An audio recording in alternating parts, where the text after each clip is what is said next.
At exactly 1 a.m. Christmas Day, 1945, a fire erupted inside the Sodder family home in Fayetteville, West Virginia. Flames devoured the house in less than 45 minutes. But what came after was far more horrifying than the fire itself. 5 children vanished, not burned, not buried, gone, no bones, no remains, just gone. And what the family uncovered next will make you question everything you believe about disappearances, cover-ups, and who you trust when tragedy strikes. The Sodder family, an American dream on fire. To understand what happened on that haunted Christmas night, we need to go back. Because the Sodder story didn't start with the fire. It started with George and Jenny Sodder, a proud, hard-working Italian-American couple chasing the American dream. George Sodder, born Giorgio Soddu in Tula, Sardinia, immigrated to the U.S. at just 13.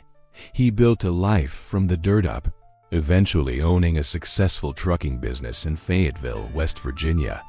He was proud, politically vocal, and stubborn. Jenny, his wife, was gentle and deeply religious. Together, they raised 10 children in a 2-story wood frame home, warm, noisy, filled with laughter. Their kids, John, George Jr., Morris, Martha, Louis, Jenny Jr., Betty, Sylvia, and 2 older sons, already serving in the military during World War II. It was a full house, but a tight-knit one. By all appearances, the Sodders were a typical post-war family, patriotic, successful, happy. But not everyone in Fayetteville liked George Sodder, especially after he publicly criticized Benito Mussolini, calling him a tyrant and a killer. It didn't sit well with the small but loyal group of Italian fascist sympathizers in town. Some took it personally. Then things started getting strange. A man showed up one day at the Sodder home trying to sell life insurance. George declined. The man grew angry. "Your goddamn house," he spat, "is going up in smoke, and your children are going to be destroyed. You'll pay for those words about Mussolini." It sounded like a threat, a bizarre, hyperbolic threat, but George, ever defiant, brushed it off. Another time, a stranger came by to ask about work. While walking around the back of the house, he pointed at the fuse boxes and muttered, "That's going to cause a fire someday." George again dismissed it. Even more bizarre, in the weeks before the fire, the older Sodder boys noticed a strange car parked just off the highway. 2 men sat inside, watching the house. Everyday dot, but no one called the police. No one connected the dots. Not yet. The night of the fire, a house full of smoke and silence. It was Christmas Eve, 1945. The Sodder family was celebrating. The children had been given a few small gifts, and Jenny let the younger kids stay up late, playing with toys and eating fruit and nuts. At 10 p.m., Jenny went to bed, leaving the lights on and asking the older kids to lock up before sleeping. By 1 a.m., Jenny jolted awake. She'd heard something, maybe a thud, maybe glass breaking. But when she looked outside, the house was ablaze. George, Jenny, and 4 of their children, John, George Jr., Sylvia, and Marion, escaped the burning house. But 5 of the Sodder children, Morris, Martha, Louis, Jenny Jr., and Betty, were nowhere to be found. George smashed a window, trying to get back inside. Flames pushed him back. He ran to grab his ladder gun, then tried to start his trucks to drive up to the 2nd floor and rescue the kids. Neither truck would start, despite working fine earlier that day. He even tried to scoop water from a rain barrel frozen solid. In less than 45 minutes, the house was reduced to a pile of ash. They assumed that the 5 children were dead, trapped inside. But when the fire chief finally sifted through the ashes days later, there were no bones, no skulls, no remains, nothing. Not even the scent of burned flesh. And here's where it spirals into something else entirely. Jenny Sodder, convinced her children had not died in the fire, began a haunting mission that would consume the rest of her life. The aftermath: ghosts in the ashes. The fire was ruled an accident, almost immediately faulty wiring, the authorities said. But George had recently had the wiring inspected, and the lights in the house stayed on during the fire, at least for a while. Faulty wiring? That would have cut the power. The ladder that George always kept propped against the house, found 75 feet away in a ditch. A phone repairman said the Sodders' phone line had been cut, not burned. Then came the witnesses. A bus driver said he'd seen balls of fire being thrown onto the Sodder roof that night. Another woman said she saw the children peering out of a passing car during the fire. A hotel employee in Charleston claimed to have seen the children the next morning alive, well, and accompanied by 2 men and 2 women of Italian appearance. Still, authorities refused to investigate further. They told the Sodders to move on. 5 death certificates were issued. End of story. But Jenny couldn't let it go. She started doing something most mothers would never even consider. She burned animal bones in the oven, trying to simulate the fire. Cow bones, chicken bones, pork bones. Every time, she was left with something: fragments, charred pieces, something. So why, after a house fire, were there no remains of 5 children? A cremorium expert told her point blank, even at 2,000 degrees Fahrenheit, human bones remain. They don't just vanish. Especially not in a house fire that lasted 45 minutes. Something was deeply wrong. The Sodders erected a billboard. Big black letters in white paint. Mort was the fate of our children. Kidnapped, murdered, burned. $10,000 reward. People started noticing. Theories started flooding in. And so did the threats. One anonymous letter read, "Stop asking questions or you'll lose your other children too." Someone else sent a photo. A grown man who looked eerily like Louis Sodder. No return address, no name. Just a note scribbled on the back. Louis Sodder, I love brother Frankie. Illo boys, a 90132 or 35. The handwriting was shaky, the message cryptic, but the resemblance was undeniable. The Sodders sent a private investigator to track down the sender. He vanished, no trace. By now, this was no longer a fire. It was a horror story wrapped in conspiracy. And the more the Sodders pulled at the threads, the darker it got. Suspects and motives, the ones who stood in the smoke. By now, it was clear the fire wasn't just a fire. But if it wasn't an accident, then someone made it happen. Someone took those kids or made sure they disappeared. The Sodders had enemies. And not just casual disagreements, real threats. The most chilling one came from a man selling life insurance just weeks before the fire. After George declined the offer, the man snapped. "Your house is going to go up in smoke, ... and your children are going to be destroyed." It wasn't just empty talk. That man was later identified as a member of a local group that openly supported Mussolini. George's anti-fascist views had made him a target in the tight-knit Italian immigrant community. And he wasn't quiet about it either. George wrote letters. He spoke out. He even got into verbal fights in public. His loyalty to America ironically might have put his family in danger. But it goes deeper. Remember the 2 men parked near the Sodder home for weeks, just watching? They were never identified. Never questioned. Never seen again after the fire. Who were they? FBI? Local vigilantes? Hired goons? And what about the fire chief, F.J. Morris? He claimed he found a heart in the ashes and buried it at the scene, only to later admit it was actually a beef liver. He said he planted it there to give the family closure. Wait, what? He faked evidence in a case involving 5 missing children. That's not just unprofessional, that's criminal. But nothing ever came of it. Then there's Sheriff McGroarty. From the start, he refused to press deeper. He dismissed the Sodders' suspicions, never followed up on witness statements, never issued warrants, never treated it as anything other than a tragic fire. It's like the whole town had already decided what the story was going to be. Case closed. And that makes you wonder, what were they all hiding? A local mafia connection? Political retaliation? Child trafficking? The suspects aren't just the ones who threatened the family.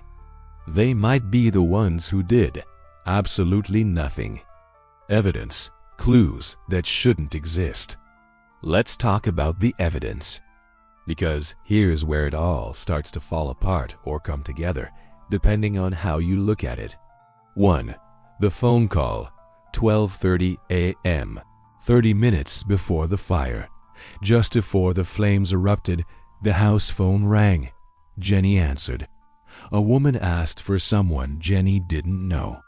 Laughter echoed in the background. Then ... click. A misdial? Maybe, but the timing is eerie. And later, that same phone line was found cut, not burned. 2. The ladder, found 75 feet away. The Sodders always kept a ladder against the side of the house. But when George ran out to grab it during the fire, it was gone. Days later, it was discovered in a ditch over 70 feet away, like someone moved it ahead of time to stop a rescue. 3. The trucks, sabotaged. George's 2 trucks, both in perfect working order that afternoon, mysteriously wouldn't start when he needed them most. It's like someone tampered with them just enough to keep them quiet until it was too late. 4. The lack of remains. The single most damning piece of evidence. There were no bones. House fires don't burn hot enough to completely cremate human bodies, especially not 5 of them. Experts confirmed something's missing. 5. The sightings. In the days and weeks that followed, several witnesses reported seeing the Sodder children alive. One woman, at a gas station between Fayetteville and Charleston, claimed she saw the kids in the back of a car. When she tried to approach, the driver sped away. Another woman, working at a Charleston hotel, swore she saw 4 of the Sodder children accompanied by 2 men and 2 women. The group looked nervous. The children weren't allowed to speak. She said the adults were speaking in Italian. That was never investigated. 6. The photograph. Louis Sodder. In the 1960s, the Sodders received an envelope postmarked from Kentucky. Inside was a photo of a young man mid-20s bearing a striking resemblance to Louis Sodder. Written on the back, Louis Sodder, I love brother Frankie. Little boys, A90132 or 35. No return address, no real clue. But the face was almost identical to Louis. The Sodders sent a pie to find the source. He vanished, never returned. No trace. By this point, the evidence wasn't just pointing to foul play, it was screaming it. But still, nothing from law enforcement. No charges. No search, no justice. The twists when everything turns upside down. Just when the story couldn't get more surreal, it did. Let's start with the heart-shaped organ Fire Chief Morris claimed to find in the ashes. He swore it was a heart until authorities forced him to dig it up. When they did, it turned out to be a beef liver, unburned and untouched. Why would someone plant fake remains? Was it to shut the family up? To make it seem like they'd found closure? Or was it something darker proof of a cover-up? Then came a bizarre call George received one night in the late 1950s. A man claimed to know where one of the Sodder boys was being held. He demanded George meet him ... alone. The location was in a different state. George went. The man never showed. No explanation, no follow-up. And there's another twist hidden in a piece of government red tape. In the 1950s, the Sodders tried to get help from the FBI. J. Edgar Hoover himself responded. He said he'd be happy to assist, but only if the local police requested it. Sheriff McGroarty declined, flat out refused the FBI's help. Why? If this was just a tragic house fire, why block federal assistance? Then there's the mystery of St. Louis, Missouri. A woman contacted the Sodders claiming that a strange family moved into her neighborhood shortly after the fire, with children who didn't seem to belong. The kids had no schooling records. They spoke little English. One of them resembled Martha Sodder. When investigators followed up, the family had vanished. No forwarding address, no trace. It's like the case kept breathing, but only in the dark. The public reaction, a town that wanted it buried. As the years passed, one thing became painfully clear. The Sodders were alone. The town turned its back on them. Theories were whispered in diners and schools, but no one helped. No one investigated. And most terrifying of all, no one cared. But Jenny and George didn't stop. They erected a giant billboard on Route 16, less than a mile from the ruins of their home. On it were the faces of their 5 missing children and one heartbreaking question: what was their fate?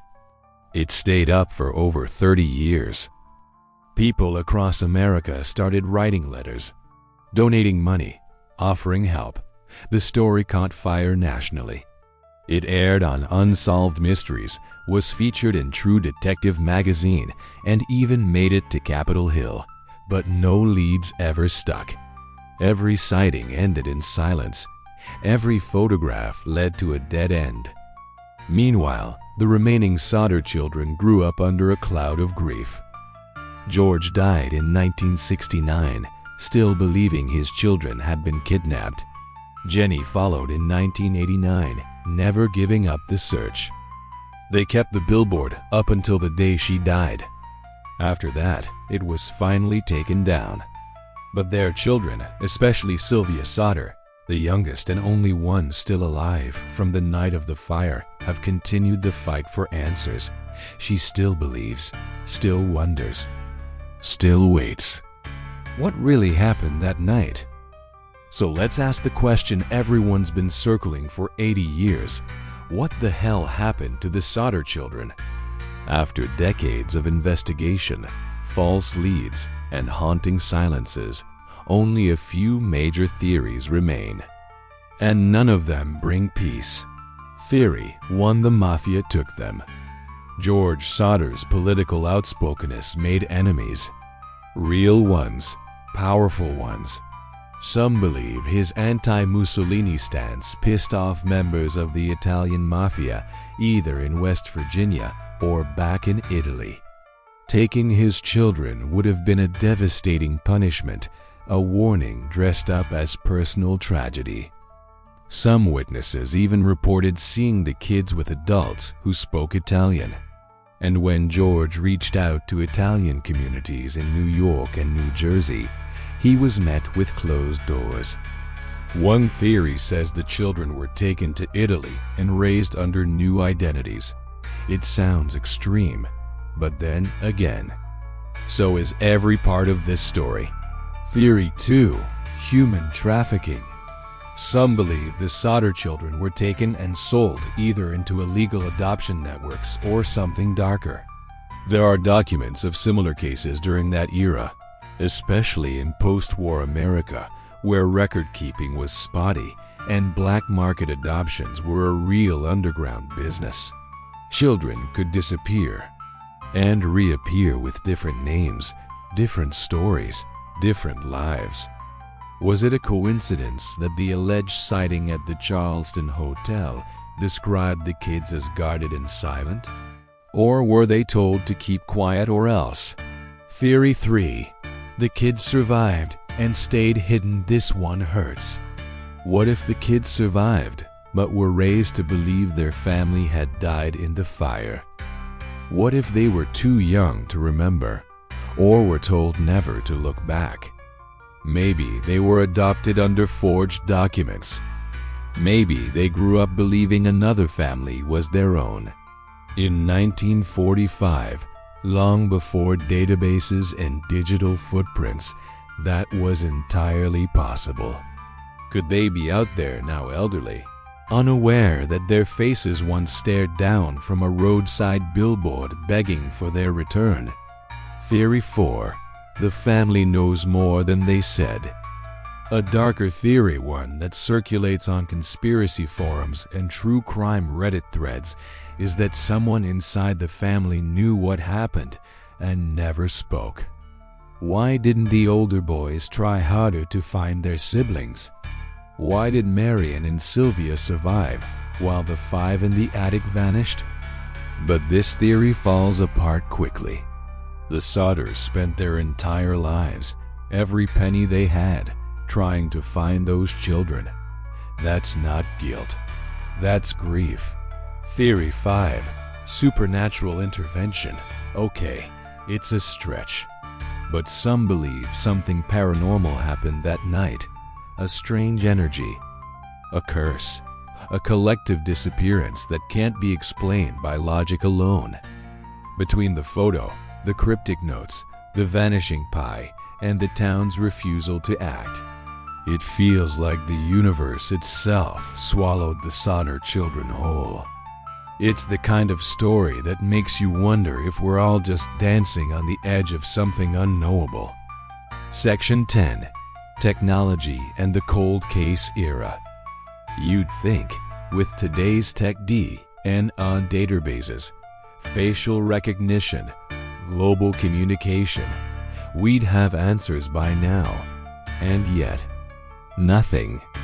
In recent years, Sylvia Sodder and her family attempted to compare DNA from surviving relatives to any unidentified remains found across the country. No matches. True crime sleuths online have tried matching aged-up images of the kids with missing persons reports, school yearbooks, even military records. Still nothing. One investigator tried running the photo of Louis through a age progression software. The results were unsettlingly close to what Louis might have looked like in his 30s. But again, no match. The trail remains cold. Ice cold. Even the FBI's VCAP has no files that line up with the Sodder children. The case is so old, it's not even in many state archives. It exists in newspaper clippings, Reddit threads, family interviews, and fading billboards. What we have now is what we've always had: smoke, rumors, pain, and 5 missing children who stepped into a fire and were never seen again. Legacy. What the world took away from this. If you drive down Route 16 in Fayetteville today, the Sodder billboard is gone. The house is gone. The old witnesses are gone. Time has swallowed the scene of the crime. But the pain? That still echoes. The Sodder story has become a dark folktale told around campfires, whispered on podcasts, dissected by armchair detectives and paranormal theorists alike. It lives in books. It lives in documentaries. And most of all, it lives in the haunting question: how do 5 children disappear without a trace? The Sodder family never got closure. They got decades of letters, fake leads, and emotional torment. But maybe that's the lesson here. Not every story ends with justice. Not every mystery gets a satisfying third act. Sometimes all that's left is belief. And that's what Jenny Sodder clung to for the rest of her life. She kept a black mourning dress hung by her bed for 44 years. She wore it every day until she died. She never stopped waiting. The final question: Where did they go? So here's where we leave it. A family destroyed. A town that turned quiet. A fire that burned away everything except the truth. Were the Sodder children kidnapped, murdered, hidden away and raised by strangers? Were they silenced by political enemies? Or are they still out there, unaware that the world has been searching for them for 8 decades? And here's the most chilling part. This wasn't a story from the 1800s. This happened in 1945. Post-war America, newspapers, electricity, photographs, and still no answers. So I'll leave you with this. If 5 children can vanish in the middle of the night, without a single trace in the heart of small-town America, ... What else can disappear without us ever knowing?